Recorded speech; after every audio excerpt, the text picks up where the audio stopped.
Good morning everyone. I am your science teacher Mrs Rekha Arora. तो आज हम लोग we will continue our next topic from the chapter number 1 chemical reaction and equation. तो in this topic we will study about the types of chemical reaction कि ये जो chemical reaction है ये कितने तरह की होती है, कितनी इसकी टाइप है। तो बेसिकली ये जो इनकी टाइप्स है we will discuss 4 types: combination reaction, decomposition reaction, displacement reaction and double displacement reaction है। तो ये जो रिएक्शंस हैं, तो जैसे हमारे पास फर्स्ट है इसके अंदर कॉम्बिनेशन रिएक्शन। तो यहाँ पे डिफरेंट मेथड्स हैं कि जो रिएक्टेंट है वो कैसे रिएक्ट करते हैं और प्रोडक्ट की फॉर्मेशन करते हैं। तो सपोज जैसे हमारे पास फर्स्ट है कॉम्बिनेशन रिएक्शन। तो कॉम्बिनेशन रिएक्शन जैसे आपको नाम से ही पता लग रहा है कि जो एलिमेंट्स होंगे, जो एटम्स होंगे वो आपस में कंबाइन करेंगे। मे बी एटम हो सकते हैं, मे बी मॉलिक्यूल्स भी हो सकते हैं, मे बी कोई 2 कंपाउंड्स भी हो सकते हैं। तो कॉम्बिनेशन में क्या होता है कि वी आर सपोजिंग कि हमारे पास जो रिएक्टेंट है वो क्या है, आपके पास ए, और दूसरा रिएक्टेंट जो है that is consider as A B.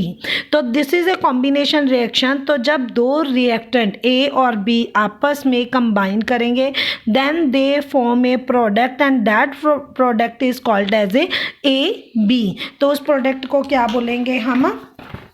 A B बोलेंगे। क्लियर है बेटा आपको? तो ये आपके पास आ जाती है कॉम्बिनेशन रिएक्शन। इसके अंदर जो है हम एक एग्जांपल करेंगे और ये जो एग्जांपल है बेटा ये बहुत ज़्यादा इम्पॉर्टेंट है। इस एग्जांपल में जैसे आपको लिया गया है, मैं आपको बहुत सारी एग्जांपल करके दिखाऊंगी।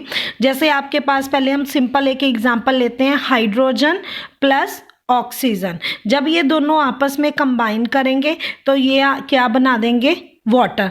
अब आपको बैलेंस करना आ गया है तो हम इसे बैलेंस कर लेते हैं। यहाँ पे ऑक्सीजन 2 है, यहाँ 1 है तो हम यहाँ 2 लगाएंगे। हाइड्रोजन 4 हो गया तो यहाँ पे हम 2 लगा देंगे। तो ये आपके पास कौन सा रिएक्टेंट आ गया?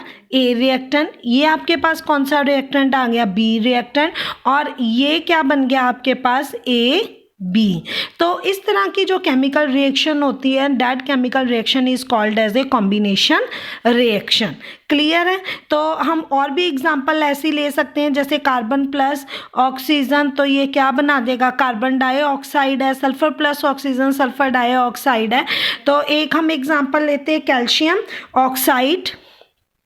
कैल्शियम ऑक्साइड, इसे हम क्विक लाइन भी कहते हैं। क्या कहते हैं इसे हम? Quick line. ये इसका कॉमन नेम है। प्लस हमने इसके अंदर क्या डाला? वाटर डाला। जैसे ही हम इसके अंदर वाटर डालेंगे ये जो मिक्सचर है क्विक लाइन। क्विक लाइन बेटा आपने बहुत देखा होगा, कली जिसे हम बोलते हैं ना, वाइट कलर की कली है। या जब कोई भी आता है तो आप देखोगे कि आपके स्ट्रीट को जो है वो डेकोरेट किया जाता है, वाइट कलर की आउटलाइनिंग दी जाती है गलियों के अंदर।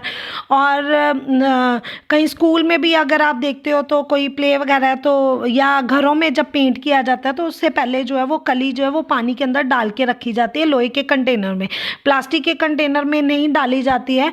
क्यों नहीं डाली जाती ये मैं अभी आपको बताऊंगी। क्योंकि क्विक लाइन जैसे ही वाटर के साथ रिएक्ट करेगा ये बहुत ज़्यादा हीट जो है वो प्रोड्यूस करना शुरू कर देता है। पानी जो है वो बॉयल होने लग जाता है और आपको ऐसा लगेगा पानी इतना ज़्यादा बॉयल होता है जैसे कि कोई नीचे फ्लेम उसको दी जा रही है या टेम्परेचर उसका बढ़ाया जा रहा है, कोई मतलब उसे गैस पे रखा हुआ है।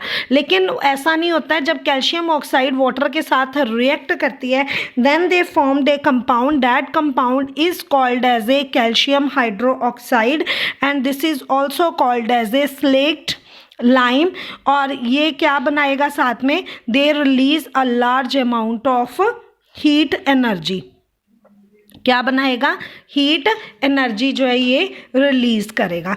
तो ये जो आपके पास इक्वेशन है ये बेटा कंप्लीट दी रिएक्शन में आ सकती है और ये एमसीक्यू में आ सकती है। आपको इसका कॉमन नेम पूछा जा सकता है कि what is the formula of quick line, what is the formula of slaked line. तो ये जो रिएक्शन है ये बहुत ज़्यादा इम्पॉर्टेंट है। तो ये आपको क्लियर हो गया होगा। इसमें कैल्शियम ऑक्साइड आपके पास ए रिएक्टेंट है, वाटर के आपके पास बी रिएक्टेंट है।